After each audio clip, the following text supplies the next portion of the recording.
Hello दोस्तों, inter का आज पहला दिन का एग्ज़ाम था। बायोलॉजी का पेपर था। उसका ऑब्जेक्टिव के बारे में सबसे बड़ा जो है अभी क्वेश्चन है कि ऑब्जेक्टिव को कैसे मिलाएं। तो 1 से लेकर 70 तक ऑब्जेक्टिव को हम इसमें बताएंगे। वो बिल्कुल सही आंसर होगा। आप लोग जो है जिसका ये सीरियली वाइज मिलता होगा वो मिला लेंगे, और जिसका नहीं मिलेगा वो खोज खोज के टिक आउट लगा लेंगे। इससे आप समझ जाएंगे कि मेरा कितना आज के बायोलॉजी में सही हुआ है। 1 से लेकर 70 तक हम पूरे क्वेश्चन का बताएंगे, सही आंसर बताएंगे, और आप मिला लेंगे और कमेंट करेंगे कि आपका कितना सही हुआ है। चलिए, ये सेट है, जिसका भी है वो मिला लेंगे, पहला है।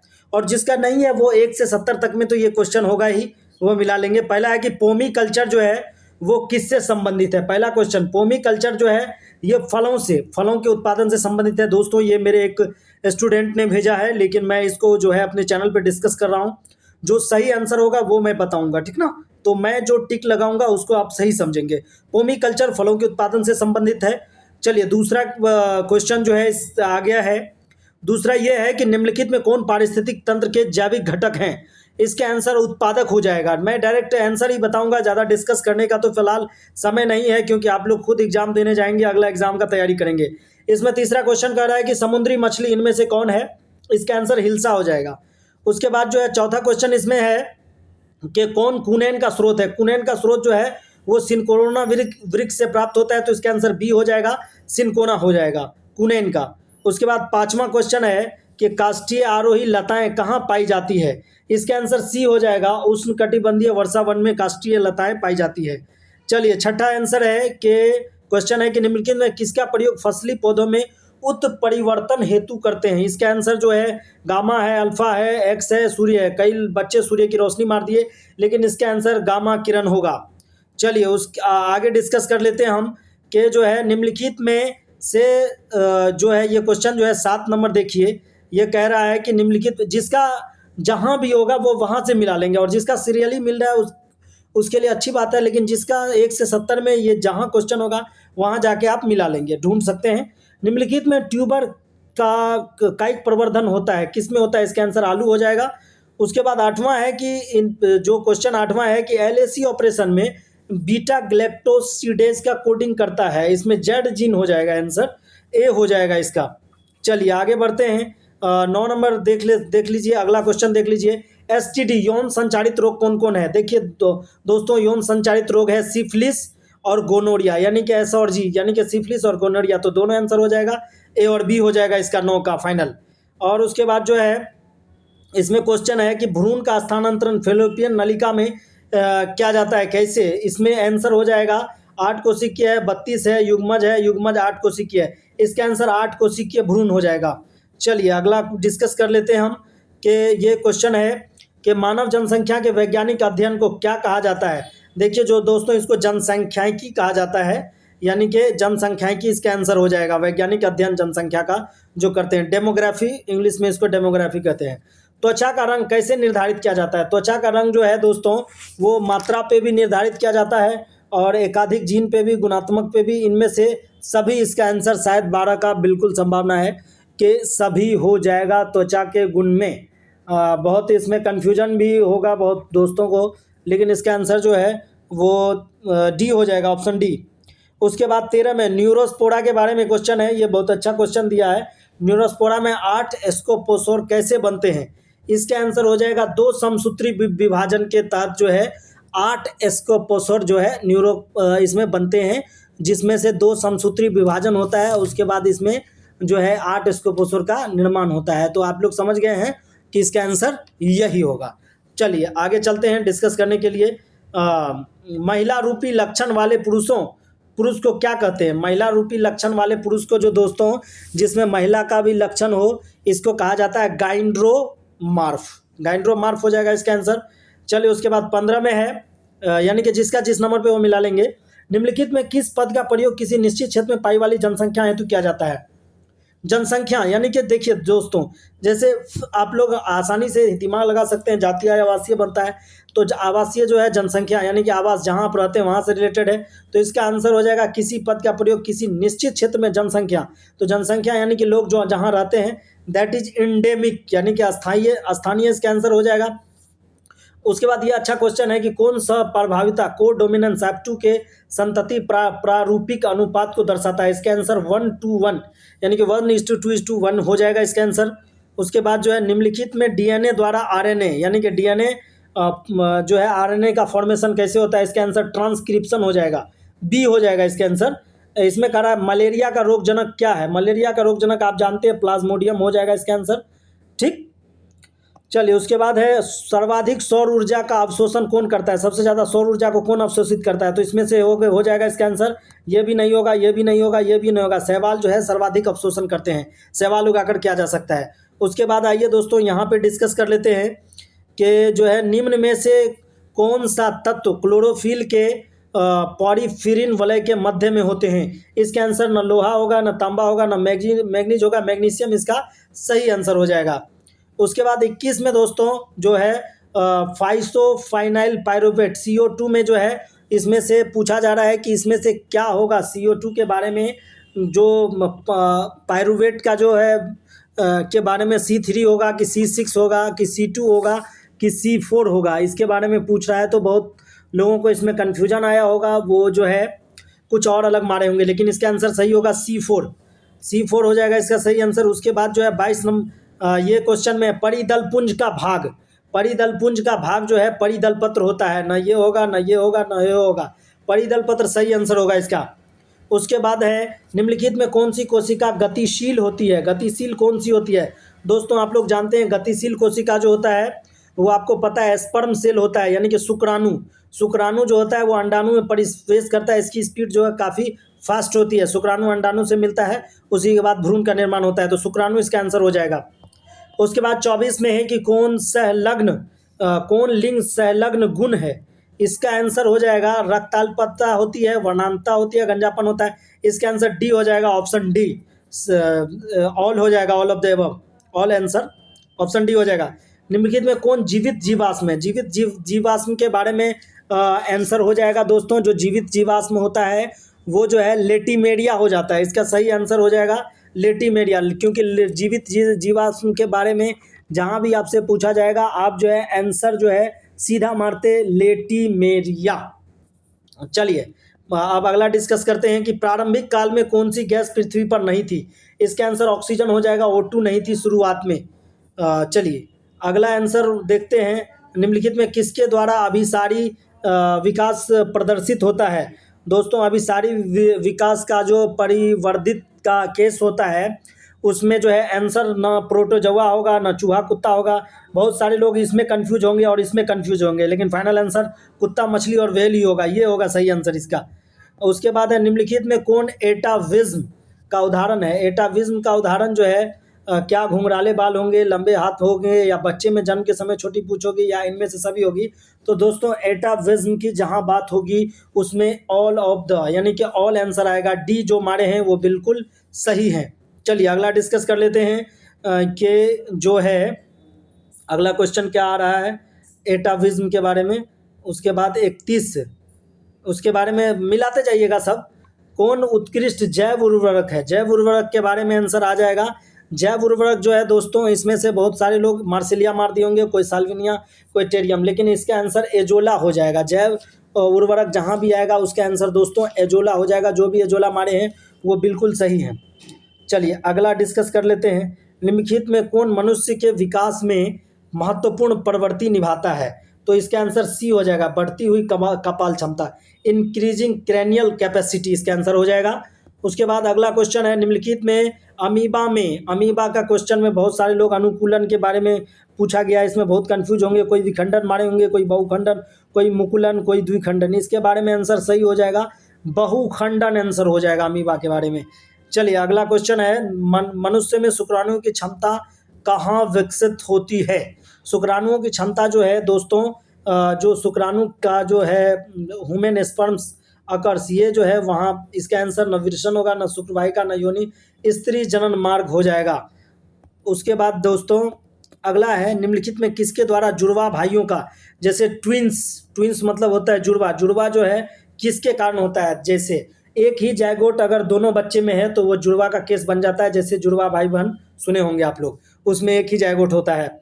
उसके बाद है क्वेश्चन कि कौन सा सही जोड़ा है, जी बराबर टी सही है, या जी बराबर सी बराबर जी सही है, या जी बराबर सी, या ए बराबर टी। तो इसका सही आंसर हो जाएगा दोस्तों ए बराबर टी। ये ए बराबर टी सही है। उसके बाद है कौन सा मतलब जो है घुलनशील है आरएनए, कौन घुलनशील आरएनए है? इसका डायरेक्ट आंसर टी आरएनए हो जाएगा। उसके बाद आंसर है, क्वेश्चन है कि कौन सा न्यूक्लियोटाइड में कौन सा बॉन्ड पाया जाता है? तो दोस्तों इसका आंसर सहसंयोजक विद्युत संयोजी भी नहीं होगा, डायरेक्ट हाइड्रोजन बॉन्ड पाया जाता है। उसके बाद जो है निम्नलिखित में कौन समवर्ती अंगों के उदाहरण है? समवर्ती अंगों के उदाहरण इनमें से सभी जो हमारे होंगे वो गलत है। शायद अभी तक का आंसर यही निकल कर आ रहा है, पक्षी एवं तितली के पंख जो है समवर्ती अंगों के उदाहरण में आते हैं। तो इसमें कन्फ्यूजन भी है, कुछ कहा नहीं जा सकता, लेकिन मेरे हिसाब से पक्षी एवं तितली के पंख होने चाहिए। उसके बाद अगला है दोस्तों, अगला क्वेश्चन हम डिस्कस करने जा रहे हैं। अगला है कि निम्नलिखित में से किसके द्वारा जलकुंभी में परागण हो जाता है? जलकुंभी जो देखते हैं पानी में निकला हुआ, उसमें परागण किस माध्यम से होता है? तो दोस्तों उसमें जो है कीट के माध्यम से भी और हवा के माध्यम से, दोनों हो जाएगा, ऑप्शन डी। चलिए अगला क्वेश्चन देखते हैं। निम्नलिखित में नर और मादा, यानी कि नर और मादा दोनों एक ही पौधे किस में पाए जाते हैं? नर मादा दोनों एक ही जो है वो नारियल में पाए जाते हैं। जो खीरा मारे होंगे, बैगन मारे होंगे, टमाटर, वो सब गलत है। इसका आंसर नारियल हो जाएगा। चलिए अगला है, निम्नलिखित में से किस ग्रह पर जीवन की संभावना है? दोस्तों आप लोग हाल फिलहाल में सुन रहे होंगे न्यूज में भी कि पृथ्वी के अलावा भी एक ग्रह पे जीवन का तलाश किया जा रहा है, वो ग्रह मंगल ग्रह है। इसका आंसर मंगल ग्रह हो जाएगा, क्योंकि अभी जो है जितना भी वैज्ञानिक जो है प्रयास कर रहा है मानव सेकंड जगह कहाँ रह सकता है, तो वो मंगल ग्रह पर जीवन की संभावना नजर आ रही है। तो उसके बाद है क्वेश्चन की निम्नलिखित में गुणसूत्र का एक अतिरिक्त जोड़ा पाया जाता है किसमें? इसका आंसर जो है गुणसूत्र का एक एक्स्ट्रा जोड़ा पाया जाता है। डबल ट्राइसोमिक भी नहीं होगा, टेट्रासोमिक भी नहीं होगा, ये भी नहीं होगा, ट्राइसोमिक इसका आंसर हो जाएगा। चलिए अगला डिस्कस करते हैं हम लोग कि निम्नलिखित में किस विधि से कैंसर कोशिकाओं का विभाजन? दोस्तों ये कैंसर कोशिकाओं का विभाजन के बारे में कुछ लोग अर्धसूत्री मार दिए होंगे, कुछ लोग समसूत्री, कुछ लोग विषमसूत्री, ये सारे जने गलत है, ये सारे लोगों का गलत है। इसके आंसर डी हो जाता, इनमें से कोई नहीं। कैंसर कोशिकाओं का विभाजन के बारे में ये क्वेश्चन है। उसके बाद निम्नलिखित में कौन आरंभिक कोडोन है? आरंभिक कोडोन का क्वेश्चन था, तो इसका आंसर सब लोग गैस पेपर मॉडल में पेपर में भी रटे होंगे, इसका आंसर AUG हो जाएगा। चलिए अगला है बायोलॉजी। ये क्वेश्चन देखिए बहुत कंफ्यूजन वाला क्वेश्चन था। बायोलॉजी शब्द का प्रतिपादन किसने किया था? मैं मानता हूं कि 80% बच्चे जो है अरस्तु मारे होंगे। अरस्तु बायोलॉजी के पिता है, ठीक ना, लेकिन वो उसका यहाँ पूछ रहा है दोस्तों, एक बात पूछ रहा है, शब्द ये बायोलॉजी शब्द किसने दिया था? सीधा समझिए, बायोलॉजी शब्द किसने यूज किया था या किसने दिया? इसका आंसर डी हो जाएगा, बोवेरी। उसके बाद है किसका इनमें से पीली क्रांति? पीली क्रांति जो है तिलहन उत्पादन से संबंधित है। तिलहन से पीली क्रांति का संबंध है, न दूध से होगा, न मछली से, न अंडा से। पीली क्रांति आपने देखते हैं सरसों का खेत में जो पीला पीला होता है, तो सरसों क्या है? तेल है ना, तो तिलहन है, उसके आंसर तिलहन हो जाएगा। उसके बाद है लौंग जो है पौधे के किस भाग से प्राप्त किया जाता है? कौन से भाग से पौधे से लौंग प्राप्त किया जाता है? न कली होगा, न बीज होगा, न फल होगा। इसका सही आंसर पुष्प हो जाएगा, फल यानी कि फूल से। चलिए उसके बाद है निम्नलिखित में कोलेस्ट्रॉल की मात्रा को कम करने, कोलेस्ट्रॉल यानी कोलेस्ट्रॉल मतलब होता है मोटापा। मोटापा जैसे चर्बी जो बढ़ जाता है, जिसको नहीं कहता है बहुत चर्बी है, मोटापा है, उसको नियंत्रण करने के लिए, कम करने के लिए इसका आंसर हो जाएगा, ये भी नहीं होगा, न लाइपेज होगा। इसका सही आंसर स्टार्टिन हो जाएगा। जो भी ये मारे हैं बिल्कुल सही है। उसके बाद है निम्नलिखित में से किसके द्वारा विकासशील शुक्राणु पोषण प्राप्त करते हैं? दोस्तों इसका आंसर जो है किस कोशिका के द्वारा? तो इसका आंसर सबको रटा होगा, सर्टोली कोशिका। ये कोशिका जो है शुक्राणु को पोषण प्रदान करता है। चलिए अगला है निम्नलिखित में से किसने म्यूटॉन, सिस्ट्रॉन और रेकॉन पद का प्रतिपादन किया था? इसका आंसर जो एस बेंजर मारे हैं वो गलत है, जो डब्ल्यू इनग्राम मारे हैं वो भी गलत है, बैटसन वाले पूरे गलत हैं, जे लिंडरबर्ग इसका आंसर सही हो जाएगा। उसके बाद है ये क्वेश्चन है कि जो है कौन सा पारिस्थितिकी तंत्र में अधिक पोषण स्तर पर रह सकता है? दोस्तों जिसका ये सीरियली मिल रहा है वो तो बहुत खुश रहिए, और जिसका नहीं मिल रहा है वो सीधा उस क्वेश्चन के पास जाइए और मिला लीजिए, वहाँ सही और गलत मार लीजिए, बाद में मिला लीजिएगा आपका टोटल कितना सही हुआ है। पारिस्थितिकी तंत्र में एक से अधिक पोषक स्तर किसके पास होता है? इसमें पादप उर्वरक वाले गलत है, जंतु उर्वरक जो डी मारे हो तो पूरे गलत है। इसका सही आंसर सी होगा, मछली होगा, जिसमें से एक से अधिक के पोषण के स्तर पाए जाते हैं। चलिए अगला है नारियल का मध्य फली भित्ति कैसा होता है? नारियल का मध्य फली भित्ति जो होता है वो रेशेदार होता है दोस्तों, रेशेदार होता है। उसके बाद है निम्नलिखित में कौन सा पुमंगों का निर्माण करता है। पुमंग का निर्माण जो है दोस्तों, पुमंग का निर्माण जो है पुंकेश्वर के द्वारा किया जाता है, या पराग के द्वारा किया जाता है, या फिर पराग कोश के या वर्तिका के। तो इसका आंसर पुंकेसर हो जाएगा, सही आंसर। चलिए उसके बाद मनुष्य में सहलग्न, ये क्वेश्चन भी कंफ्यूज क्या होगा, क्योंकि आप लोग सोचे होंगे कि मनुष्य में 46 गुणसूत्र पाए जाते हैं। ये क्वेश्चन नहीं पूछ रहा है यहाँ पूछ रहा है समूहों की संख्या, यानी कि ग्रुप कितने होते हैं। तो ग्रुप जब भी पूछेगा इसका आंसर 23 हो जाएगा, ठीक ना। टोटल अगर पूछेगा तो 46 होगा, ग्रुप पूछ दिया यहाँ, इसका आंसर 23 होता है। जो भी 23 माने उसके सही है। निम्नलिखित में ये क्वेश्चन देखिए, कौन गुणसूत्रों की मूल संख्या को दर्शाता है। मूल संख्या को दर्शाता है एन, जो भी मारे वो गलत है, 4n वाले तो पूरे गलत है, n2 वाले भी गलत है, इसका आंसर सही हो जाएगा 2n। चलिए अगला क्वेश्चन है कि नग्न बीजियों में, ये क्वेश्चन देखिए, नग्न बीजियों में एंडोस्पर्म की प्रकृति क्या होती है। नग्न बीजियों में एंडोस्पर्म की प्रकृति के लिए जो क्वेश्चन है, कुछ लोग जो है त्रिगुणित मारे होंगे, ये तो पूरे गलत है, द्विगुणित वाले गलत है, इसका अब तक का आंसर अगुणित है। निम्नलिखित में कौन तत्व स्ट्रेस हार्मोन से रिलेटेड है। देखिए दोस्तों, जैसे नहीं कहते हमको आज बहुत स्ट्रेस है, बहुत तनाव है, बहुत टेंशन है, तो उसमें भी एक हार्मोन जिम्मेदार होता है जिसका नाम है एब्सिसिक एसिड। एब्सिसिक एसिड, जैसे जो है थकान होता है तो लैक्टिक एसिड से हम कहते हैं, और जैसे तनाव होता है तो उसको एब्सिसिक एसिड से, तो इसका आंसर एब्सिसिक एसिड हो जाएगा। 59 नंबर क्वेश्चन है कि सबसे ज़्यादा क्या प्रभावित करता है ओजोन परत को। ओजोन को सबसे ज़्यादा, जो आपके घर में फ्रिज है, फ्रिज से निकलने वाले जो है प्रदूषण से ओजोन का लेयर जो है काफ़ी प्रभावित होता है। फ्रिज और AC cooler, fridge AC cooler और से निकलने वाले प्रदूषण से हमारे ओजोन लेयर को खतरा होता है। तो इसका आंसर फ्रेऑन हो जाएगा। ये रटे भी होंगे आप लोग, जो 8वां में एग्जाम दिए होंगे, उसमें इसका क्वेश्चन आया हुआ था, फ्रेऑन हो जाएगा इसका आंसर। चलिए उसके बाद है कि निम्नलिखित में Kaziranga national park, Kaziranga national park का एक क्वेश्चन दिया है, ये किससे संबंधित है। तो जो शेर मारे हैं वो बिल्कुल गलत हैं, बाघ वाले तो पूरे गलत हैं, तेंदुआ तो इसका कोई माँ बाप नहीं है, गेंडा इसका सही आंसर हो जाएगा। काजीरंगा नेशनल पार्क जो है गेंडा से रिलेटेड है। चलिए भारत में कुल कितने संरक्षित जैव मंडल है। भारत में टोटल बायोस्फीयर रिजर्व जो है दोस्तों, अभी इंडिया में अब तक 2025 तक में जो है टोटल 18 बायोस्फीयर रिजर्व हैं। चलिए उसके बाद नाइट्रोजन का स्थिरीकरण कौन करता है। नाइट्रोजन का स्थिरीकरण दोस्तों, इसका रटा हुआ आंसर है एनाबेना के द्वारा किया जाता है। नाइट्रोजन स्थिरीकरण एनाबेना के, इसका आंसर एनाबेना हो जाएगा। 63 नंबर है, क्राइटॉक्सिन क्या कार्य करता है। क्राइटॉक्सिन जो है दोस्तों, कोशिकाओं को फुला देता है, या मध्य आंत की एपिथेलियम को बंद कर देता है, या आंत की कोशिकाओं को तोड़ देता है, या इनमें से अधिक कार्य करता है। ये गलत, मतलब जो दोस्तों इसका सही आंसर हो जाएगा क्राइटॉक्सिन वाला, वो डी हो जाएगा। इनमें से एक से अधिक कार्य वो करता है। चलिए अगला डिस्कस कर लेते हैं कि निम्नलिखित में से किसके द्वारा ईख या गन्ने का जो है ये क्या करते हैं। इसमें से कंद के द्वारा भी नहीं होगा, तने के द्वारा भी नहीं होगा, प्रकंद के द्वारा भी नहीं होगा। सही आंसर हो जाएगा बीज के द्वारा जो है गन्ने का हम बुआई करते हैं। गन्ने की बुआई का सवाल था, तो ये बीज के द्वारा किया जाता है। चलिए अगला है, निम्नलिखित में SO2 के प्रदूषण से क्या संबंधित है, प्रभावित, SO2 के प्रदूषण से क्या प्रभावित होता है। देखिए आप लोग सुने होंगे SO2, CO2, ये सब तो आप सुने ही होंगे, लेकिन SO2 से सबसे ज़्यादा प्रभावित जो है वो क्या होता है, उसका सही आंसर हो माइटोकॉन्ड्रिया नहीं होगा, न केंद्रक होगा, गोल्जी का तो होगा ही नहीं, इससे हरित लवक यानी कि क्लोरोप्लास्ट जो है सबसे ज़्यादा प्रभावित होता है। 65 का सी हो जाएगा आंसर, यानी कि ये इसका क्लोरोप्लास्ट हो जाएगा।